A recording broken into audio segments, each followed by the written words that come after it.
तो भाई अब 23वां प्रश्न आता है, प्रवास के परिणामों को आर्थिक, सामाजिक, सांस्कृतिक, राजनीतिक व जननांगीय संदर्भों में देखा जाता है। कथन की परख कीजिए। 5 नंबर का प्रश्न है, प्रश्न नंबर 23। तो मेरे भाई कर नहीं सकते हो क्या? भाई कर सकते हैं, बिल्कुल कर सकते हैं भाई। ये रहा हमारा 23वां, बिल्कुल 5 नंबर का बनाया है, देखिए कितना बड़ा। चलिए जी, उत्तर भाई पहले आर्थिक परिणाम में हम बता देंगे।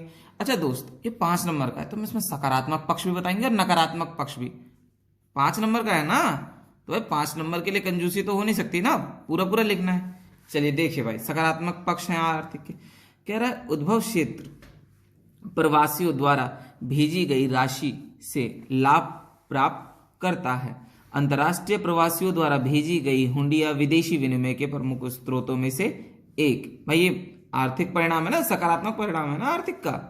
चलिए जी, पंजाब, केरल, तमिलनाडु अपने अंतर्राष्ट्रीय प्रवासियों से महत्वपूर्ण राशियां प्राप्त करते हैं। जबकि बात करें हम नकारात्मक परिणामों की, तो कह रहा है अनियंत्रित प्रवास ने भारत के महानगरों को अति संकुलित कर दिया है, यानी भीड़भाड़ बढ़ गई है भाई। महाराष्ट्र, गुजरात, कर्नाटक, दिल्ली जैसे राज्यों में गंदी बस्तियों का विकास अनियंत्रित प्रवास का नकारात्मक परिणाम है। प्रवास के कारण इन राज्यों में रोजगार के अवसरों पर दबाव पड़ रहा है। बात करेंगे सामाजिक परिणाम की, तो कह रहा है सकारात्मक परिणाम पहले हम इसके जानेंगे। पहला पॉइंट कह रहा है प्रवासी सामाजिक परिवर्तन के अभिकर्ताओं के रूप में कार्य करते हैं। दूसरा पॉइंट, नवीन प्रौद्योगिकियों, परिवार नियोजनों, बालिका शिक्षा इत्यादि से संबंधित नए विचारों का नगरों से गांवों में प्रचार प्रसार होता है। विभिन्न संस्कृतियों का मिश्रण होता है। नेक्स्ट चलिए जी, और देखते हैं क्या है। कह रहा है नकारात्मक परिणाम, गुमनामी के कारण लोग अकेलापन महसूस करते हैं। प्रवासी समाज से कटकर अकेले पड़ जाते हैं। भाई इस पॉइंट को ऐसे समझ सकते हैं, महाराष्ट्र में जो यूपी और बिहार के लोगों के साथ जैसा व्यवहार किया जाता है, आप देखते होंगे न्यूज़ वगैरह में, कुछ उस तरीके की बात यहाँ की जा रही है। चलिए जी, तीसरा पॉइंट, जननांगीय परिणाम। भाई इसके क्या प्रभाव पड़ रहे हैं? कह रहा है कि प्रवास से देश के अंदर जनसंख्या का पुनर्वितरण होता है। दूसरा, नगरों के विकास में गांवों से नगरीय क्षेत्रों की ओर प्रवास का बहुत बड़ा योगदान है। नकारात्मक परिणामों की बात करें तो कह रहा है ग्रामीण क्षेत्रों से कुशल और योग्य वर्ग के प्रवास से ग्रामीण क्षेत्रों में के जननांगीय संगठन का प्रतिकूल प्रभाव पड़ता है। बाह्य प्रवास से उत्तरांचल, राजस्थान, मध्य प्रदेश व पूर्वी महाराष्ट्र में आयु व लिंग संरचना में गंभीर असंतुलन उत्पन्न हो गया है। बात करें हम सामाजिक सांस्कृतिक परिणामों की, तो इसमें कहा गया है भाई कि विभिन्न प्रकार की संस्कृतियों के मिश्रण होता है। प्रवास के द्वारा विभिन्न संस्कृतियों के लोग मेलजोल बढ़ता है। लोगों की मानसिकता व्यापक होती है, विचारों में खुलापन आता है। राजनीतिक परिणामों की बात करें भाई, तो कह रहा है तीव्र गति से प्रवास होने के कारण नगरों में जनसंख्या बढ़ रही है। इसके कारण नगरों में प्रशासन व्यवस्था चलाने में कठिनाई आ रही है। प्रवास के कारण नगरों में जनसंख्या बढ़ रही है एवं इसके कारण बलात्कार, भ्रष्टाचार, लूटपाट, चोरी, हत्या आदि बढ़ रही है। मामले जो मामले हैं राजनीतिक परिणाम में आते हैं, ठीक है, यानी राजनीति में को इन सब चीजों से चैलेंज मिल रहा है। भाई नेक्स्ट क्वेश्चन पर आते हैं भाई, 24वां। क्या कह रहा है? कह रहा है भारत में भू निम्नीकरण के लिए उत्तरदायी किन्हीं 5 कारकों की व्याख्या कीजिए। ठीक है भाई, करते हैं हम। तो भारत में भाई भू निम्नीकरण यानी सॉइल जो है, जमीन जो है, उसका निम्नीकरण हो रहा है, भूमि का निम्नीकरण हो रहा है। देखते हैं भाई क्या कारण है। पहला पॉइंट कह रहा है अति सिंचाई। इसके कारण देश में उत्तरी मैदानों में लवणीय व क्षारीय क्षेत्रों में वृद्धि हुई है। सिंचाई मृदा की संरचना को बदल देती है। इसके अतिरिक्त उर्वरक, कीटनाशक भी मृदा के प्राकृतिक, भौतिक, रासायनिक व जैविक गुणों को नष्ट करके मृदा को बेकार कर देते हैं। यानी जब ज्यादा सिंचाई करते हैं तो सॉइल जो है, मिट्टी जो है, भूमि जो है वो खराब होने लगती है। चलिए नेक्स्ट है हमारा, कह रहा है औद्योगिक अपशिष्ट। उद्योगों द्वारा निकला अपशिष्ट जल को प्रदूषित कर देता है और गिरकर और फिर प्रदूषित जल से की गई सिंचाई मृदा के गुणों को नष्ट कर देती है। नेक्स्ट है हमारा कह रहा है नगरीय अपशिष्ट। देखो एक तो उद्योगों से निकलने वाला अपशिष्ट होता है, अब भाई नगरीय से जो नगरों में लोग रहते हैं ना वो भी तो कचरा वचरा निकालते हैं, उसका क्या होता है देखते हैं भाई। कह रहा है नगरों से निकला कूड़ा करकट भूमि का निम्नीकरण करता है और नगरों से निकला जलमल व अपशिष्ट के विषैले रासायनिक पदार्थ आसपास के क्षेत्रों में मृदा में मिलकर उसे प्रदूषित कर देते हैं। फोर्थ आ रहा है चिमनियों का धुआं। अब भाई आप सोच रहे होंगे भाई चिमनियों का धुआं का जमीन से क्या लेना देना, भाई बिल्कुल लेना देना है, बिल्कुल रिलेट करता है। कैसे करता है पढ़ेंगे हम। कह रहा है कारखानों व अन्य क्षेत्रों की चिमनियों से निकलने वाली गैसें व कंकड़ीय प्रदूषक हवा दूर तक उड़ा ले जाती है और ये प्रदूषक मृदा में मिलकर उसे प्रदूषित कर देते हैं। ठीक है भाई। नेक्स्ट आता है अमल वर्षा। कह रहा है कारखानों से निकलने वाले गंधक अम्लीय वर्षा का कारण है। इसमें मृदा में अम्लता बढ़ती है। कोयले की खानें, मोटर वाहनों, ताप बिजली की भारी मात्रा में निकलने वाला प्रदूषण मृदा व वायु को प्रदूषित करता है। तो सारी चीजें एक दूसरे से जुड़ी हुई होती है। एक वायु प्रदूषित होगी तो मृदा, मिट्टी, भूमि वो भी आपस में प्रदूषित हो जाएगी। ठीक है, चलिए जी 25वें की बात करेंगे। कह रहा है चलवासी पशुचारण क्या है, इसकी किन्हीं 4 विशेषताओं को स्पष्ट कीजिए। ठीक है भाई, 25वां चलवासी पशुचारण देख लेते हैं भाई। ये रहा। सबसे पहले हम समझाएंगे चलवासी पशुचारण होता क्या है। तो अर्थ कह रहा है चलवासी पशुचारण में पशुपालक समुदाय चारे एवं जल की खोज में एक स्थान से दूसरे स्थान पर घूमते हैं। विशेषताएं पूछिए, 4 बता देंगे भाई। पहली विशेषता क्या है मेरे दोस्त, कह रहा है पूंजी।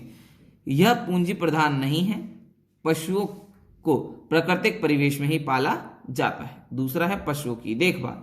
पशु प्राकृतिक रूप से बड़े होते हैं और उनकी विशेष देखभाल नहीं की जाती है ना, अपने प्राकृतिक परिवेश में ही रहते हैं। तीसरा है पशुओं का प्रकार। चलवासी पशुपालकों में एक ही समय में विभिन्न प्रकार के पशु रखते हैं। जैसे सहारा व एशिया के मरुस्थलों में भेड़, बकरी, ऊंट पाले जाते हैं। नहीं, मवेशी लोग जो होते हैं, चलवासी पशुपालन जो करते हैं, वो बहुत सारे जानवर, सभी प्रकार के जानवरों को पालते हैं, ना कि किसी एक विशेष। ठीक है, अब बात करते हैं क्षेत्र। तो भाई ये पुरानी दुनिया तक एक सीमित है। इसके 3 प्रमुख क्षेत्र हैं। उत्तरी अफ्रीका के अटलांटिक तट से अरब प्रायद्वीप होते हुए मंगोलिया एवं मध्य चीन, यूरोप व एशिया के टुंडा प्रदेश, दक्षिण पश्चिमी अफ्रीका एवं मेडागास्कर द्वीप। ठीक है भाई, मैप में नोट्स के अंदर आप बिल्कुल आसानी से समझ सकते हैं। ठीक है भाई, चलिए जी अब आते हैं 26वें प्रश्न पे। 26वां प्रश्न क्या कह रहा है, कह रहा है विश्व में ग्रामीण बस्तियों की स्थिति को प्रभावित करने वाले किन्हीं 5 कारकों का विश्लेषण कीजिए। ठीक है भाई, ग्रामीण बस्तियों को प्रभावित करने वाले 5 कारक देखते हैं कौन से। भाई पहला आता है जलापूर्ति। क्या है भाई, जलापूर्ति। कह रहा है साधारणतः ग्रामीण बस्तियां जल स्रोतों या जल राशियों जैसे नदियों, झीलों एवं झरनों इत्यादि के समीप स्थित होती हैं। कभी कभी पानी की आवश्यकता लोगों को असुविधाजनक स्थानों जैसे दलदल से घिरे द्वीपों तथा नदी किनारों के निचले क्षेत्रों में बसने के लिए प्रेरित करती है। नेक्स्ट है हमारा भूमि। कह रहा है मनुष्य बसने के लिए उस जगह का चुनाव करता है जहां भूमि कृषि कार्य के लिए उपयुक्त व उपजाऊ हो। किसी भी क्षेत्र में प्रारंभिक आदिवासी उपजाऊ एवं समतल क्षेत्रों में ही बसते थे। दक्षिण पूर्वी एशिया में रहने वाले लोग नदी घाटियों के लिए निम्न भाग एवं तटवर्ती मैदानों के निकट बस्तियां बसाते हैं जो चावल की कृषि के लिए सहायक है। नेक्स्ट चलते हैं भाई। नेक्स्ट कह रहा है उच्च भूमि क्षेत्र। कह रहा है मानव ने अपने निवास हेतु ऊंचे क्षेत्रों की इसलिए चुना ताकि वहां पर बाढ़ के समय होने वाली क्षति से बचा जा सके। यानी ज्यादा हाइट पे घर बनाते हैं ताकि बाढ़ में डूबे ना घर। ठीक है भाई, एवं मकान व जीवन सुरक्षित रह सके। उष्णकटिबंधीय क्षेत्रों में दलदली क्षेत्रों के निकट लोग अपने मकान स्तंभों पर बनाते हैं जिससे कि बाढ़ एवं कीड़े मकोड़े से बचे जा सके। ठीक है भाई। नेक्स्ट 4th पॉइंट है गृह सामग्री। भाई देखो ये सारे जितने भी हैं हमने ऑलरेडी पढ़ा रखे हैं, ऑलरेडी इन सब पर वीडियोज हैं, ठीक है। ये तो बस हमारा जो है आंसर को हम सॉल्व, क्वेश्चन को हम सॉल्व कर रहे हैं, आंसर बता रहे हैं, इसलिए मैं जल्दी जल्दी समझा रहा हूँ, ठीक है ना भाई। आपको अगर पूरा डिटेल में समझना हो तो आप जो है हमारे पुराने वीडियोस को देख सकते हैं। तो भाई अब आता है हमारा गृह निर्माण सामग्री। कह रहा है लोगों ने ग्रामीण बस्तियों को बसाने के लिए उन स्थानों का चुना जहां निर्माण सामग्री आसानी से उपलब्ध हो, जैसे लकड़ी, पत्थर आदि। चीन के लोयस क्षेत्र में वहां के निवासी कंदराओं में मकान बनाते हैं। 5th पॉइंट है भाई, कह रहा है विश्व में ग्रामीण बस्तियां वहां बस्ती हैं जहां राजनीतिक स्थिरता हो और आतंकवाद और अन्य उपद्रवों से मुक्त हो, सामाजिक सुरक्षा मिले और राजनीतिक भरोसा मिले, उस क्षेत्र में जनसंख्या बस्तियों का निर्माण करती हैं भाई, ठीक है। 27वां क्वेश्चन आता है भाई, कह रहा है हाल ही के वर्षों में नाभिकीय ऊर्जा एक व्यवहार्य स्रोत के रूप में उभरा है, कथन को न्याय संगत ठहराइए। ठहरा देंगे भाई, कोई दिक्कत नहीं है। क्या कह रहा है भाई, तो भाई आंसर है, कह रहा है हाल ही के वर्षों में नाभिकीय ऊर्जा एक व्यवहार्य स्रोत के रूप में उभरा है, जिसे हम इसके निम्न स्रोत है, ठीक है। इसे हम ये 5 बिंदुओं से समझेंगे। पहला, नाभिकीय ऊर्जा के उत्पादन में प्रयुक्त होने वाले महत्वपूर्ण खनिज यूरेनियम और थोरियम है। यूरेनियम निक्षेप धारवाड़ शैल में पाए जाते हैं। भौगोलिक रूप से यूरेनियम अयस्क सिहिभूम तांबा पट्टी के साथ अनेक स्थानों पर मिलते हैं। यह राजस्थान के उदयपुर, अलवर, झुंझुनू जिले, मध्य प्रदेश के कुल्लू जिले में भी पाए जाते हैं।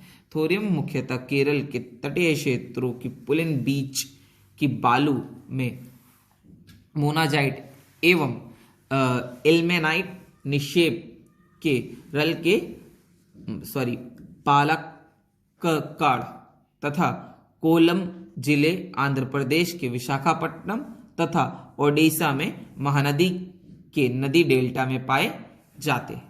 4th पॉइंट है हमारा, कह रहा है परमाणु ऊर्जा आयोग की स्थापना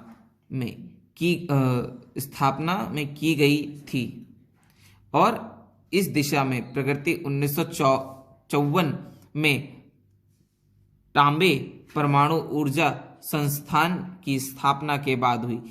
इसके बाद इसे 1967 में भाभा परमाणु अनुसंधान केंद्र के रूप में पुनः नामांकित किया गया, ठीक है भाई। 5th पॉइंट है हमारा, नाभिकीय ऊर्जा के महत्वपूर्ण योजनाएं।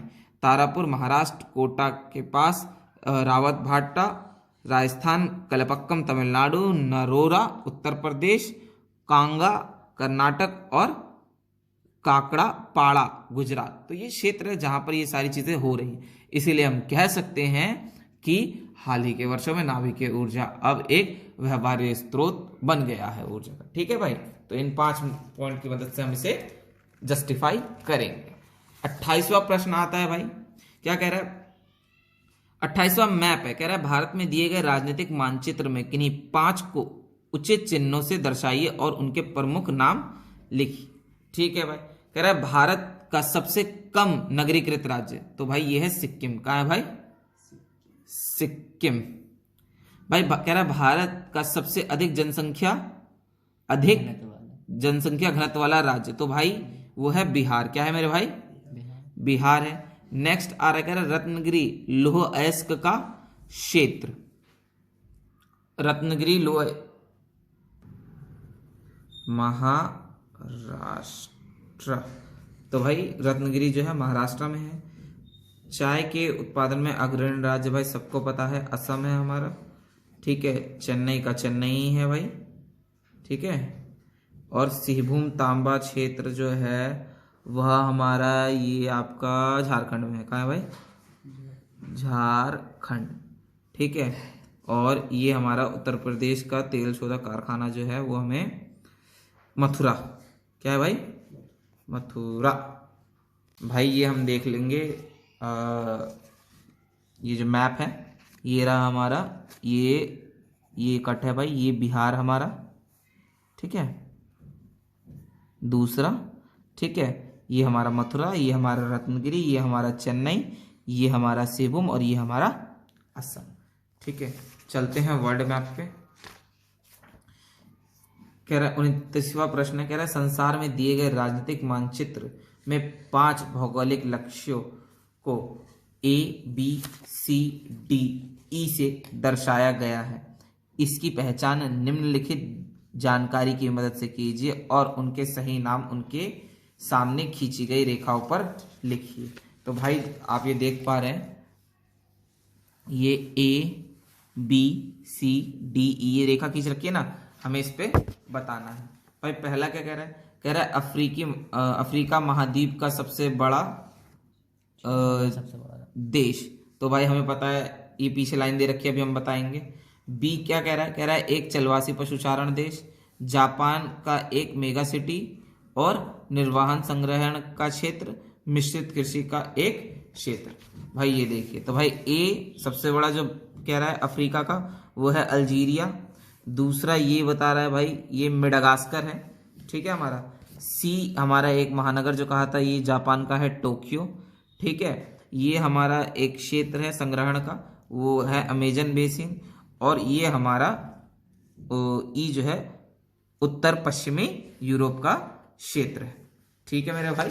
ये मिश्रित कृषि का जो क्षेत्र है उत्तर पश्चिमी यूरोप का कृषि क्षेत्र, ठीक है भाई। तो यहां से हमारा बिल्कुल कंप्लीट होता है, सारे आंसर हमारे पूरे हो गए।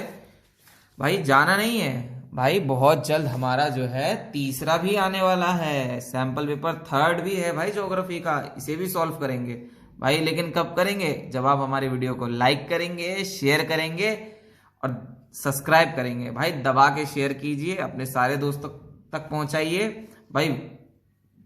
एजुकेशन का जो लाभ है वो आपके सभी दोस्तों को मिले, ठीक है भाई। तब तक के लिए धन्यवाद।